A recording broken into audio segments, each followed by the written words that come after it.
And hello everybody. So we have another sniffly, brisk morning. Again, sorry for the sniffles. But it is, I think it went down to minus 27. I think between minus 25 and minus 27 degrees last night. And we woke up to, I think it was like minus 18 degrees Celsius this morning. So, it's a little brisk. So today's video will be a discussion on rear-mounted snowblower versus front-mounted snowblower. For being a new tractor owner, when we ordered, or when we said we would take the Mahindra, basically, originally they said that yes, they're getting their snowblowers in a few days. So I said, all right, we'll go with the front-mounted snowblower with the manual chute.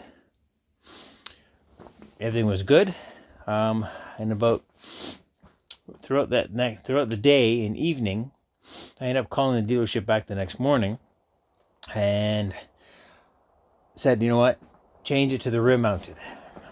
Reason being, we have stuff to do on the property even though it's winter.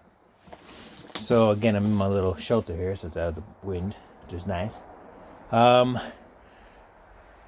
I'm still going to need the forks. I'm still going to need the bucket. If I went with a front-mounted snowblower, I knew that I'd have to, go through the hassle of taking it off, putting it on, taking the 23L loader off, or loader arm, whatever it's called, on and on, disconnecting, doing all that kind of crap. So we ended up saying, you know what, let's just stick with the rear mount so that I can leave the front stuff on. So because when I'm doing my pathways, there's a few areas that I'm not going to be able to get with the snowblower, and I can use the bucket to scoop or pull back some of the snow away from the gates or fencing or whatever the case may be. Pardon me. And since on semi-nice days, I can turn around and go, you know what, let's get rid of some logs or this, that, and the other that have been rotting on the ground. And that's what I've been doing for the past week or so, a couple weeks ago, in my previous videos. So that was a big thing. So I guess it comes down to is if you're new to tractors, before you sign on the dotted line and you take your product home or get it delivered or whatever the case may be, you have to ask yourself, what am I going to be doing with the snowblower besides snow? Am I only using the tractor for the winter to clear snow? And then you can either do the rear mount like I have, and I put a snow pusher on the front, or you can be using the forks, that kind of stuff like we are. So then you're going to stick with the rear mount snowblower. And if you're going to be going with the front mounted snowblower, then you're only going to be using it for the snow removal. And then you on the back, I guess, similar to, I believe, JP Outdoors, he has a front mounted snowblower and he has a scraper on the back for the snow, which works for him. It would have worked for me, but I want to be able to use my forks and whatever else without having to disconnect too many things back and forth, because we have a couple of I'll call it a quick job here and there. For example, yesterday, was it yesterday? Yes, yesterday. I forgot what day it was. We ended up, day before yesterday, we ended up going to the city, and I picked up 100 6-foot metal T-bars. Threw them in the back of the truck, damn heavy.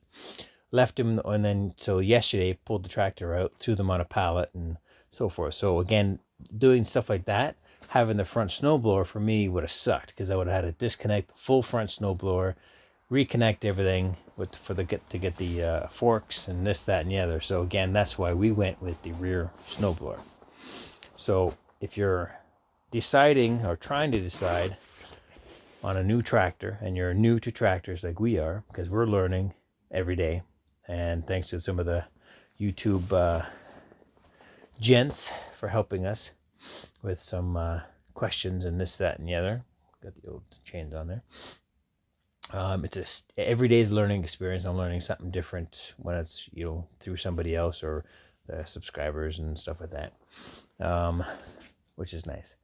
But you have to make sure that if you're going to be going with a snowblower, what are you going to be doing with the tractor during that winter time?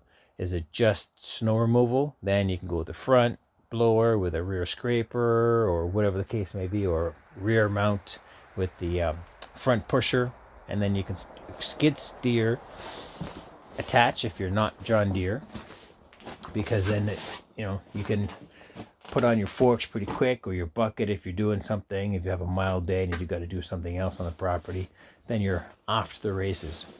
But like I said, as I keep going back and forth, for us, the rear mount is good. Having the quick hitch now on makes it easier, because we didn't opt in for the electric chute control. That was like almost $1,000.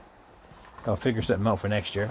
But if it wasn't for the quick hitch, this hits here. As you can see, when I moved it up, I oopsed it, and it must have scraped underneath this. So I'm going to repaint that in the spring. But, that kind of sucked. Now that I have the quick hitch on, everything moves it over 4 inches out. I got the PTO adapter, which is there, and it's working perfect because everything's, good to go now. That's our story, I guess, when it came to deciding for rear or front mounted snowblower. For some people, they have the electric or whatever chutes.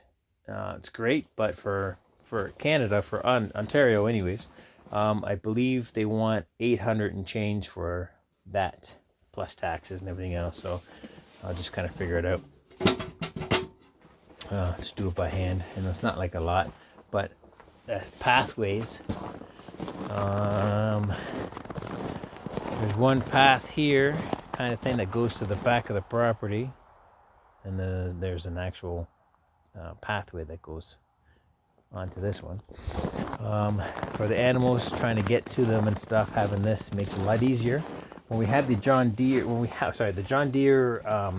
lawn tractor that we have, when we originally got the snowblower for that, I was kind of hoping I could have used that instead of having to go this direction, because this is obviously more expensive. Which it wouldn't have worked, only because it just floats. There's no actual hydraulics on it and stuff. So, and my property, the grass area that I'm plowing to keep a pathway to the animals and to the sheds is uneven, so it wouldn't have worked.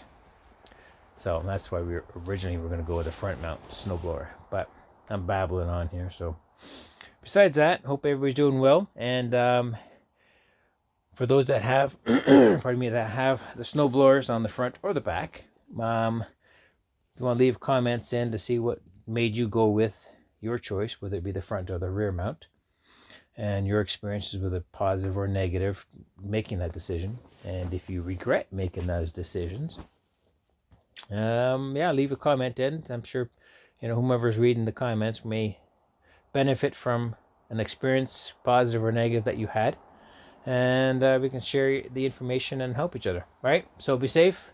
Don't forget to hit that like and subscribe if you don't mind, and have a great day, and we'll talk to you guys later.